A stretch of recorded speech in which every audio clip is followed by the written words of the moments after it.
बिस्मिल्लाहिर्रहमानिर्रहीम। इय्याका नअबुदु व इय्याका नस्तईन। मैं सबसे पहले तो चकवाल के अंदर और मैं देख रहा हूँ गुजर खान में जिस तादाद में माशाल्लाह मेरी आवाम निकली हुई है, तो मैं तो आवाम का भी पहले शुक्रिया अदा करता हूँ और मैं अपनी कौम को भी मुबारक देता हूँ कि ये हम अब एक जागी हुई कौम देख रहे हैं, बाशऊर कौम। और ये जो मार्च है, कौम समझ गई है कि इसका मकसद क्या है, और मकसद सिर्फ एक ही है कि जो 1947 में हम आज़ाद हुए थे, अब वक्त आ गया है कि हकीकी तौर पे आज़ाद हो। और फिर से मैं बता दूं कि हकीकी तौर पे एक कौम कैसे आज़ाद होती है। सबसे पहले उस कौम के फैसले उस मुल्क में होते हैं। कोई बैरून मुल्क की कोई ताकत, कोई सुपर पावर वो उस मुल्क के फैसले नहीं करती।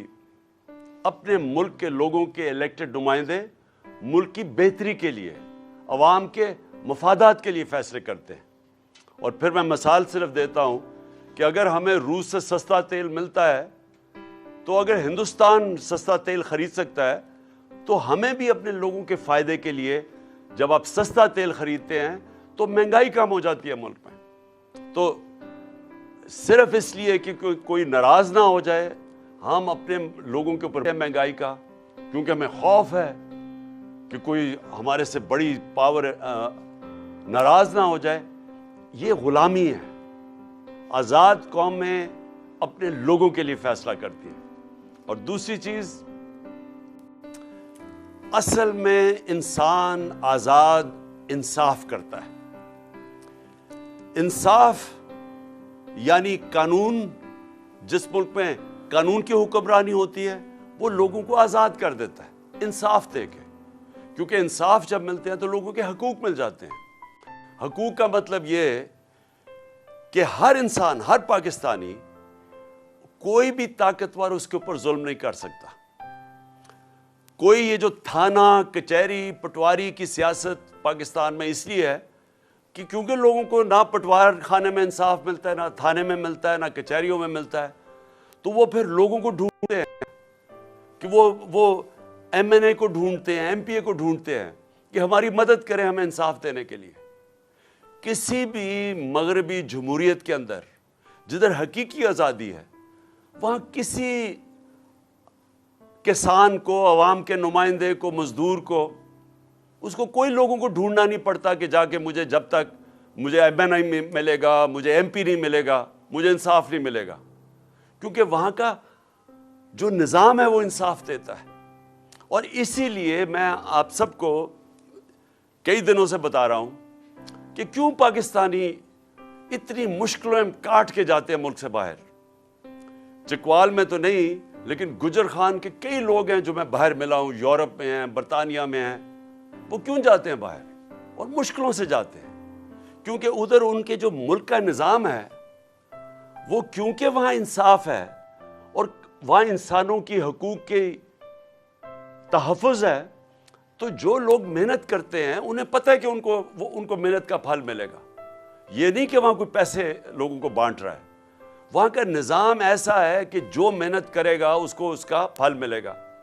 और जो तीसरी चीज़ कि जो तिजारत करने जाते हैं, मसलन कोई सरमायाकारी करने जाता है, कोई बिजनेस करने जाता है, उधर उनको ये इत्मीनान है कि उनकी जो बिजनेस है वो उसको चलाने के लिए कोई रुकावटें नहीं आएंगी, रिश्वतें नहीं मांगी जाएंगी, सरकारी महकमे उनकी ज़िंदगी मुश्किल नहीं करेंगे जब तक वो पैसे नहीं देते। और इसीलिए वहाँ सरमायाकारी ज़्यादा है, वहाँ खुशहाली ज़्यादा है, वहाँ रोज़गार ज़्यादा है, क्योंकि वहाँ लोगों के हकूक़ की हिफाजत है। तो इंसाफ होता है तो खुशहाली होती है। सो ये आप सब समझ जाएं कि ये जो हमारी हकीकी आज़ादी की तहरीक है, इसका सबसे बड़ा मकसद यह लोगों को आज़ाद करना, इंसाफ दे के, और इंसाफ दे के खुशहाल करना, रोज़गार देना। यानी वो मुल्क जिधर सरमायाकारी शुरू हो, जिधर कारखाने लगे, जिधर किसानों की मदद हो। और मैं किसानों के ऊपर फिर से आखिर में बात करूंगा। लेकिन जब तक एक मुल्क के अंदर कानून की हुक्मरानी नहीं होती। जब तक एक मुल्क में ताकतवर और कानून के कमजोर के लिए एक कानून नहीं बनता, तब तक लोग आजाद नहीं होंगे। और मैं बार बार ये कहता हूं कि अगर मुल्क का एक्स प्राइम मिनिस्टर 50 साल से वो आदमी जिसको ये कौम सबसे ज्यादा जानती है, किसी आदमी को इस मुल्क में 50 साल से पाकिस्तानी कौम नहीं जानती मेरे अलावा। क्रिकेट के जमाने से लोग मुझे जानते हैं और मैं सबसे बड़ी पार्टी का सरबराह हूं। अगर मैं अपनी FIR नहीं कटवा सकता, और FIR इसलिए नहीं कटवा सकता क्योंकि वो ताकतवर लोगों के खिलाफ है, और मेरी अपनी हुकूमत है पंजाब में, पुलिस पंजाब की पंजाब हुकूमत के नीचे है, उसके बावजूद वो FIR नहीं काट रहे। तो मैं ये इसलिए आप सबको कह रहा हूं कि अगर मेरे से ये हो सकता है तो आम आदमी से क्या होता होगा। क्यों यहां थाना इतनी बड़ी चीज बन चुका है पाकिस्तान में? क्यों पॉलिटिक्स के अंदर जब भी MPA या MNA आता है तो सबसे पहले अपना थानेदार रखवाने की कोशिश करता है? क्यों पहले अपने पुलिस वाले रखवाने की कोशिश करते हैं? क्यों बाहर के मुल्क में ऐसे नहीं होता? क्यों यूरोप और बरतानिया में ऐसे नहीं है? क्योंकि वहां उनके निजाम के अंदर इंसान को हकूक की हिफाजत है। जो कानून और आइन उसको हकूक देता है, वो इंसाफ का निजाम प्रोटेक्ट करता है, इसकी तहफ़्फ़ुज़ करता है। तो हमारे लोग इसलिए गुलाम बने हुए हैं, ये निजाम गुलाम बना देता है लोगों को, और इसीलिए लोग मर मर के जाते हैं यूरोप। और आपके रिश्तेदार कितने होंगे जो कि मेहनत करने और मेहनत कश लोग आज बाहर के मुल्कों में काम कर रहे हैं और वो आपको पैसे भेजते हैं। वो फिर से वो ये नहीं कि लोग पैसे वह तकसीम कर रहे हैं, वो इसलिए कि उनका निज़ाम इजाज़त देता है लोगों को पैसा बनाने के लिए, बिजनेस करने के लिए। अपनी वो काम दुकानें करेंगे, उन्हें पता है दुकानें लगाएंगे, कारखाने लगाएंगे कि उनको तंग नहीं किया जाएगा महकमों से, इसलिए वो खुशहाल है। सो ये मैं जो दूसरी मेरी आपकी बात है कि यहाँ सरमायाकारी भी तब आएगी, मुल्क उठेगा भी तब जब हम इस मुल्क के अंदर कानून की हुक्मरानी होगी। सबसे बड़ा हमारा असासा है बैरून मुल्क पाकिस्तानी, और ये जो आप गुजर खान में ख़ास तौर पे गुजरात, ये सारा जो बेल्ट है, इससे बहुत ज़्यादा लोग वहाँ बाहर बैठे हुए हैं। तो वो लोग हैं जो वह पैसे बना लेते हैं, जो अपने कारोबार शुरू कर देते हैं, उनका दिल है पाकिस्तान में आने का, लेकिन वो क्यों नहीं आते? क्योंकि मैं उन बैरून मुल्क पाकिस्तानियों को पिछले 40 साल से जानता हूँ। इन्होंने मेरी मदद की शौकत खाना बनाने में, क्रिकेट के ज़माने से मैं जानता था। फिर तहरीक इंसाफ को ये पैसे भेजते हैं। तो क्यों मैं जब भी मैं इनसे पूछता हूँ वो क्यों नहीं पाकिस्तान में सरमायाकारी करते? क्योंकि उनको इत्मीनान नहीं है पाकिस्तान के इंसाफ के निज़ाम पे। उनको खौफ ये है कि अगर वो यहाँ कारोबार शुरू करेंगे तो हर किस्म की रुकावटें सामने खड़ी होंगी और उनकी हिफाजत नहीं करेगा पाकिस्तान का जो इंसाफ का निज़ाम है। तो इसलिए ये जो हमारी जो तहरीक है ये चलती रहेगी। ये इंशाल्लाह इलेक्शंस भी अनाउंस हो जाएं, फिर भी ये चलती रहेगी जब तक इस मुल्क में कानून की हुक्मरानी नहीं आएगी, और जब तक के ताकतवर और कमज़ोर एक तरह कानून उनको देखेगा। एक ही नज़र से कमज़ोर और ताकतवर को जब तक नहीं देखेंगे ये मुल्क आज़ाद नहीं होगा, खुशहाल नहीं होगा। आज़म स्वाति मुल्क का सेनेटर, सिर्फ उसने तनकीद कर दी एक ट्वीट के अंदर। बाबर सत्तार जो इस्लामाबाद हाई कोर्ट का जज है, उसने कहा है कि एक तनकीद के ऊपर आप एक ट्वीट के ऊपर किसी को आप गद्दार नहीं बना सकते। लेकिन जो उससे हुआ, बच्चों के, मैं फिर से कहता हूं कि तसव्वुर करें, आप सब तसव्वुर करें कि आपके पोता और पोती हैं, चले आप पोता पोती नहीं, आपके बच्चे हैं 5, 8, 9 साल के बच्चे। आप तसव्वुर करें कि उसके सामने रात के 3 बजे लोग घुसते हैं आपके घर में, कोई वारंट नहीं होती, और बच्चों के सामने आपको मारना शुरू कर देते हैं, और फिर आपको लेके जाते हैं और हवाले करते हैं एक और एजेंसी के, जो नाम लिया हुआ है आज़म स्वाति ने कि वो कौन है, फहीम और फैसल, उनकी एजेंसी के उनको हवाले कर देते हैं, और वो फिर नंगा करके उस पर तशद्दुद करते हैं। एक मोतबर आदमी बाहर से पैसा बनाता है, मेहनत कश आदमी जो बाहर से पैसा पाकिस्तान लेके आता है, मुल्क का सेनेटर होता है, अगर उससे ये कर सकते हैं, फिर आप सब सोच लें कि ये आप सबसे ये हो सकता है। इसलिए आपको स्टैंड लेना चाहिए, क्योंकि जब एक कौम हक और सच के लिए जुल्म के खिलाफ खड़ी होती है, जो हमारा दीन हमें हुक्म करता है कि जुल्म और नाइंसाफी के सामने खड़ा होना जिहाद है, अल्लाह ने उसको एक इबादत का दर्जा दे दिया है कि जब आप राय हक के लिए और इंसाफ के लिए खड़े होते हैं तो ये इबादत में शामिल हो जाता है। और इसमें अगर इंसान अपनी जान खोता है तो वो शहीद कराया जाता है। जिस तरह अरशद शरीफ शहीद, उसने राय हक पे खड़े होके धमकियों के बावजूद वो खड़ा रहा, उसके ऊपर मुल्क से भी बाहर जाना पड़ा, लेकिन वो हटा नहीं है हक और सच से, अपनी जान देनी पड़ गई, जान की कुर्बानी दी उसने, लेकिन वो हटा नहीं। तो हम सब, हमारी कौम के ऊपर अब ये लाजिम है कि हम अब डिमांड करें कि इन लोगों को इंसाफ मिले। एक पाकिस्तान का नंबर 1 इन्वेस्टिगेटिव सहाफी, जिसकी जमीर की कोई कीमत नहीं थी, उससे ये हुआ है, मुल्क के सेनेटर से हुआ है, पाकिस्तान के एक्स प्राइम मिनिस्टर से ये हुआ है। हमें अगर इंसाफ नहीं मिलेगा तो बाकी किसको मिलेगा इस मुल्क में इंसाफ? तो लिहाजा ये मार्च जो है, ये एक, हम इसको इबादत समझ के करें, ये जहाद है। मैं इसको जहाद समझता हूं।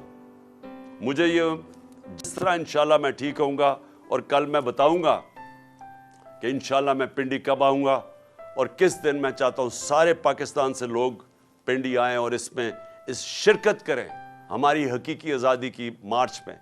सारी कौम को पता चले कि ये पाकिस्तानी कौम जागी हुई है, ये जुल्म अब ये नहीं बर्दाश्त करेगी कि जो ताकतवर हो वो जो मर्जी कर दे, वो चोरी करे, डाके मारे, पैसा मुल्क से बाहर ले जाए, लंदन के बड़े बड़े महलों में वो रहे, इस चोरी के पैसे में जवाब भी ना दे कि पैसा किधर से आया है, टब्बर सारा बाहर बैठ जाए और वहां बैठ के पाकिस्तान के फैसले करे और अपने केसेस भी माफ करवा ले।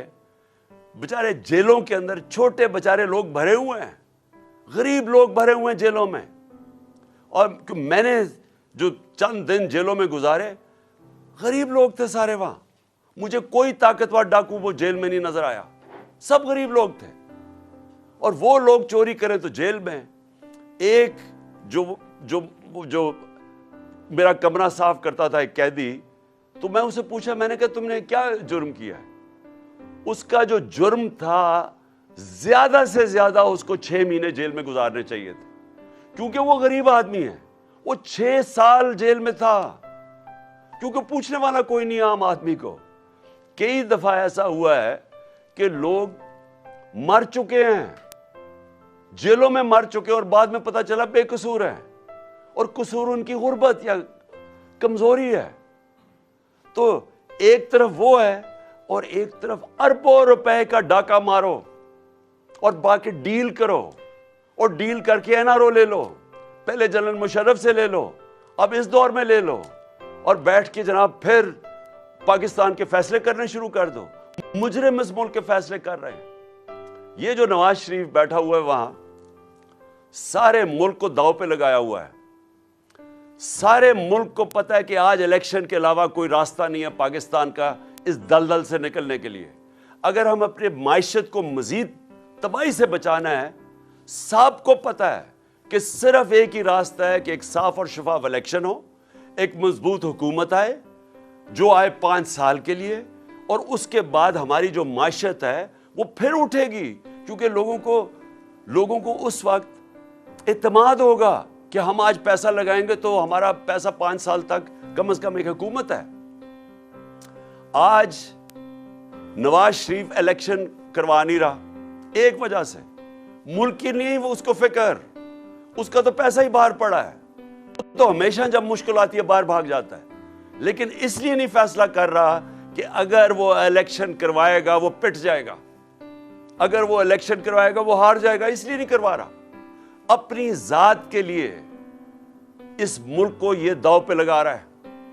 और इसको फिर से मैं कहता हूं कि जो आदमी का जीना मरना पाकिस्तान में नहीं है, जिसका सारा बच्चे बाहर बरतानिया पासपोर्ट लेके बैठे हुए हैं, वो बेटा 10 अरब के घर में रहता है, 4 महलों के अंदर जो मरियम के नाम पे हैं, वो बता नहीं सकते पैसा किधर से आया। तो वो लोग, अब मुझे बताएं, वो आदमी पाकिस्तान का फैसला कर सकता है? क्या उसको ये राइट होना चाहिए कि इलेक्शन कब करवाए जाए? क्या उसको ये हक मिलना चाहिए कि आर्मी चीफ को किसको बनना चाहिए? ये नवाज शरीफ था जिसने अपनी किताब में जनरल आसिफ नवाज के भाई ने लिखा है कि 92 के अंदर जब ये प्राइम मिनिस्टर था, मरी के गवर्नर हाउस के अंदर इसने BMW की रिश्वत देने की कोशिश की जनरल आसिफ नवाज को, जो उसने मुस्तरद कर दी। ये क्यों उसने किया? बाकी उन लोगों को क्यों नहीं जरूरत कि हम अपने आर्मी चीफ रखवाएं या हम उनको रिश्वत देने की कोशिश करें आर्मी चीफ को? क्योंकि हमने अपनी कोई चोरी नहीं बचानी। मुझे कोई खतरा नहीं है कि मैंने कोई गैर कानूनी चीजें की हुई हैं।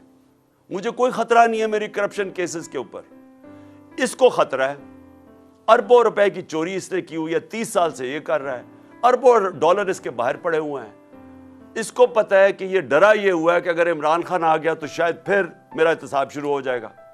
इसलिए वो आर्मी चीफ, मैं ये नहीं कहता कि आर्मी चीफ जो भी बनाएगा वो ये करेगा या नहीं, क्योंकि अमूमन ये आर्मी चीफ बनाता है, उसी से लड़ाई हो जाती है फिर इसकी, क्योंकि वो आर्मी चीफ तो एक प्रोफेशनल आर्मी का सरबराह है।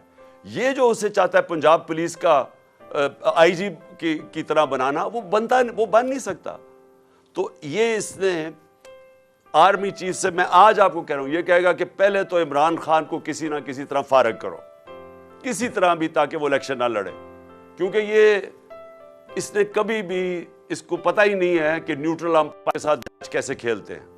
ये जमखाना के अंदर भी मैं बार बार कह चुका हूं, अपने अंपायर खड़े करके मैच खेलता था। तो इसने कहना पहले तो इसको हटाओ क्योंकि ये मुकाबला नहीं कर सकता, उसके बाद इसने कहना मेरे सारे करप्शन केस खत्म करो। ये दूसरी इसने चीज कहनी है। और तीसरी, इसने पूरे अपने हर किस्म का इलेक्शन कमीशन तो पहले ही इसका है, तो इसने उन सब को अपने, जब तक इसे ये नहीं पता चलेगा कि इलेक्शन जीत नहीं जाएगा, इसने इलेक्शन नहीं करवाने। अब मुश्किल क्या है कि पाकिस्तान नीचे जा रहा है, हम बड़ी तेजी से नीचे जा रहे हैं। मैं कल भी आपको कहा, मैं आज भी आपको कह रहा हूं कि हम जब थे 5% थी पाकिस्तान का रिस्क या खतरा कि हम अपने कर्जे वापस नहीं कर सकते। ये मार्च अप्रैल में पाकिस्तान की जो रिस्क थी वो 5% थी, कि सिर्फ 5% चांस थी कि पाकिस्तान कर्जे वापस नहीं कर सकता। आज 80% है, आज 80% चांस है। और ये कौन फैसला कर रहे हैं? बाहर की दुनिया फैसला कर रही है, ये बाहर के फाइनेंस मार्केट्स फैसला कर रही हैं, ये हम नहीं कर रहे। बाहर जो फाइनेंस की दुनिया बैठी हुई है वो अब ये कहती है कि 80% चांस है पाकिस्तान कर्जे वापस नहीं कर सकता। ये समझ जाएं कि इसका मतलब क्या है। और मैं कल भी बताया, मैं आज भी बता रहा हूं, इसका मतलब यह है कि कोई बाहर से सरमायाकारी नहीं करेगा पाकिस्तान में, कोई बाहर से इन्वेस्टमेंट नहीं लेके आएगा पाकिस्तान में, और कोई बाहर से कमर्शियल बैंक पाकिस्तान को कर्जे नहीं देगा। तो कैसे अब पाकिस्तान का जो डॉलर गैप है, यानी हमारे पास खसारा है बहुत बड़ा, हम कैसे ये पूरा करेंगे? कैसे अपनी कर्जों की किस्तें देंगे? और अगर हम ये नहीं दे सकते तो आगे जो आज हालात है ना, आज इनके दौर में 50%, 50 साल में सबसे ज्यादा महंगाई है। हमारे और इनके दौर में महंगाई दुगनी हो गई है।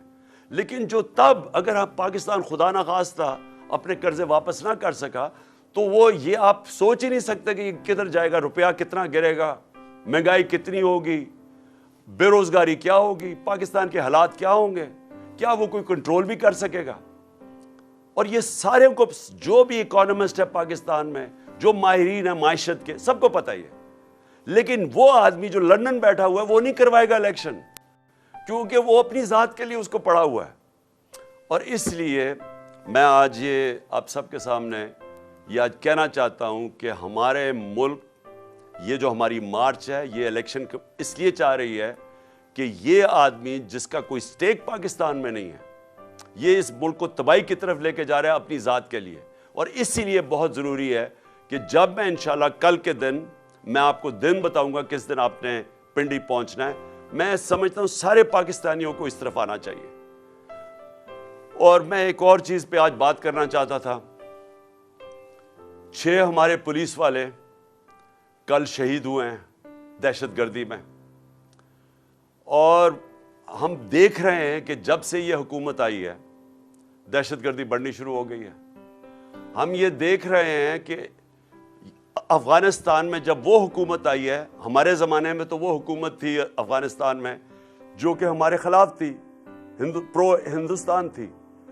आज वो हुकूमत आई है तालिबान की जो कि पाकिस्तान के ख़िलाफ़ नहीं है, और उनसे हमारे ताल्लुकात अच्छे हो सकते हैं कि हम जो पहले अफगानिस्तान से दहशतगर्दी आती थी, इस हुकूमत के होते हुए हमें असूलन तो हमें अब अफगानिस्तान से दहशतगर्दी आनी नहीं चाहिए।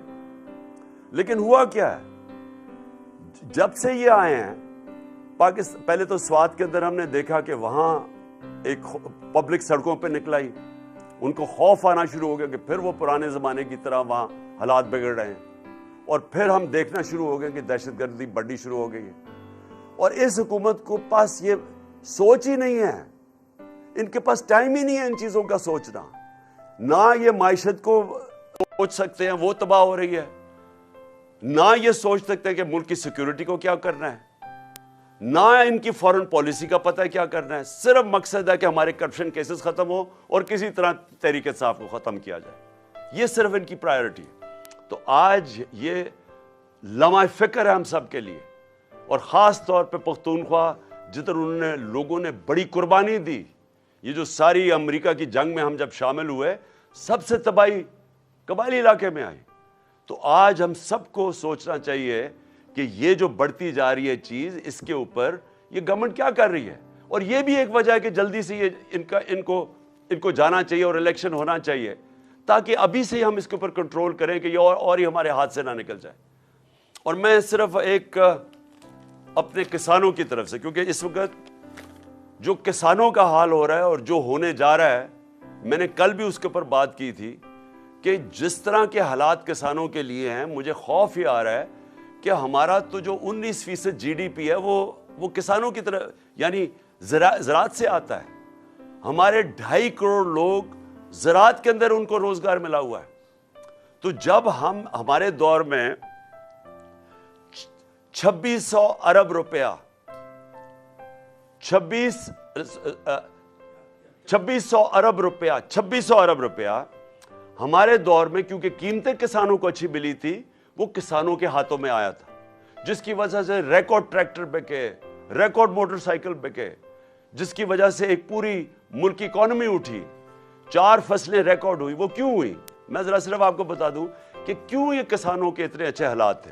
उसकी वजह ये थी कि हमने जो पूरा अपना प्लान बनाया कि हमने किसानों की मदद कैसे करनी है, हमने पहले तो फसलों की कीमत दिलवाई, उनको गन्ने की पूरी कीमत दिलवाई। पहले तो गन्ने की जो कीमत सपोर्ट प्राइस था, अभी उससे भी कम पैसे मिलते थे, कटौती होती थी, हमने पूरी कीमत दिलवाई। कभी किसानों को गन्ने की उतनी कीमत नहीं मिली जितनी हमारे दौर पे, बाकी फसलों की, गंदम की, सारों की हमने उनको कीमत दिलवाई। दूसरा, हमने जो बिजली हमने दी वो 8.5 रुपए यूनिट ट्यूबवेल के ऊपर दी, 8.5 रुपए यूनिट। आज वो बिजली है 22 से 24 रुपए यूनिट। तो किसानों को मैं जरा बता रहा हूं कि हमने कैसे उनकी मदद की, जिसकी वजह से रिकॉर्ड पैदावार हमारे टाइम पे हुई। हमारे जमाने में हमने जो DAP का जो खाद है, उसको हमने 1500 रुपए पे रखा, हमने सब्सिडाइज किया। हमने जो चवन जो किसान इस्तेमाल करता है मशीनें, चवन के ऊपर सब्सिडी दी हमने। और हमने फिर जो किसानों जो गन्ने वाले किसान थे, हमने टाइम पे, हमने 10 नवंबर के ऊपर उनकी क्रशिंग सीजन शुरू करवाया। हमने मिलों के ऊपर फाइन किया कि अगर आपने 10 नवंबर ना किया हम फाइन करेंगे, और हमने कीमत दिलवाई। तो आज क्या हो रहा है, आप जरा तमाशा देखें अब क्या हो रहा है। कोई सब्सिडी नहीं है अब खादों के ऊपर, कोई बीज के ऊपर, पेस्टिसाइड्स पे अब कोई सब्सिडी खत्म की है किसानों के लिए, तो उनके खर्चे और बढ़ गए हैं। बिजली मैंने बताया कि 22 से 24 रुपए यूनिट पे पहुंच गई है।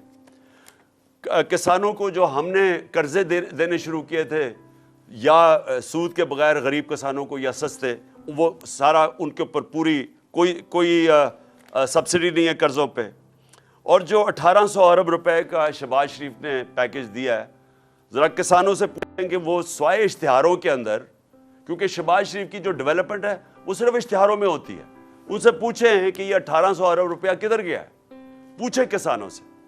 और मैं आज अपनी पंजाब की हुकूमत को भी कहना चाहता हूँ कि देखें, मैंने बड़ी डिस्टर्बिंग एक चीज़ पढ़ी है कि अब ये जो शुगर मिल्स हैं, उन्होंने कहा है कि वो जनवरी में जाके शुगर क्रशिंग करेंगी। यानी जनवरी में अगर शुगर मिल्स जाके क्रशिंग करेंगी, और उन्होंने कहा कि अगर हम एक्सपोर्ट ना करने दी तो हम जनवरी में क्रशिंग करेंगे, ये किसानों का माशी कत्ल होने जा रहा है। पहले तो वो गन्ने का उसका जो वजन है वो कम हो जाएगा, उसको कीमत कम मिलेगी। दूसरा जो सबसे खौफनाक चीज है कि अगर वो काटेगा नहीं अपनी फसल गन्ने की, तो उसने तो गंदम के लिए खेत तैयार करने हैं, तो वो तो देर हो जाएगी उसको गंदम बीजने के लिए। तो इससे तो आगे हमें और मजीद नुकसान होने जा रहा है। आगे ही हमारी गंदम का तकरीबन 20 लाख टन कम है, तो ये तो और मजीद नुकसान होगा। तो मैं कहूँगा पंजाब की गवर्नमेंट को और बाकी फेडरल गवर्नमेंट को भी कि फौरी तौर पे सपोर्ट प्राइस अनाउंस करें गन्ने का, और फौरी तौर पे क्रशिंग शुरू करें। हमारी क्रशिंग शुरू हो गई थी जब हमारी गवर्नमेंट थी 10 तक। आखिर में मैं आपको सिर्फ ये बात कहना चाहता हूँ कि मैं अपना परसों इंशाल्लाह मैं ये कल अनाउंस करूँगा मैं अपनी लॉन्ग मार्च किस दिन पहुँचेगी इस्लामाबाद, मैं वो कल दिन अनाउंस करूँगा। मैंने अपने डॉक्टर से भी कल मेरी मुलाकात है, वो भी मेरी टांग देख लेंगे, उसके मुताबिक मैं इंशाल्लाह कोई अगले हफ्ते का दिन दूंगा आपको। मैं फिर सारों को कहना चाहता हूँ कि हमारी जो हकीकी ज़ादी की जो जहाद है, मैं सारी कौम को कहना चाहता हूँ कि इस पर शिरकत करें। मैं सिर्फ एक चीज़ से ख़त्म करता हूँ कि ये इस तरह के आज हालात मैंने मार्शल लॉ, मुशर्रफ के मार्शल लॉ में नहीं देखे। ख़ास तौर पे जो सहाफ़ियों के ऊपर प्रेशर है, जो मेरे ऊपर FIR, हमारे लोगों पे, ये कभी ऐसे नहीं था। ये सिर्फ डराने धमकाने के लिए। मैं आज बोल्ड TV वाले शुएब शेख को, उन्होंने उसकी ज़िंदगी को ख़तरा अब हो गया है। पहले उसको था अरशद शरीफ को, आज शुएब शेख का मुझे पैगाम आया, उसको धमकियाँ दे रहे हैं कि उसको मारेंगे। इस सिर्फ के बोल्ड TV हमें उठा रहा है। मैं जो भी आज इक़्तिदार में बैठे हुए हैं और जो हैंडलर्स हैं इनके, मैं आप सबको पैगाम देना चाहता हूं कि ये पाकिस्तानी कौम है, इंसान है, भेड़ बकरियां नहीं है कि हमें डरा धमका के आप जिधर मर्जी चाहे मोड़ दें। ये कौम पीछे नहीं हटेगी। आप फैसला सिर्फ ये करना है कि तब्दीली पुरअमन आएगी या फिर वो जो तबाही वाली तब्दीली होती है जो सबके हाथ से निकल जाती है, ये वो आएगी। लेकिन तब्दीलियों को आप कोई नहीं रोक सकता। पाकिस्तान जिंदाबाद। उर्दू TV 22 के वीडियोस को पसंद करने का बहुत बहुत शुक्रिया।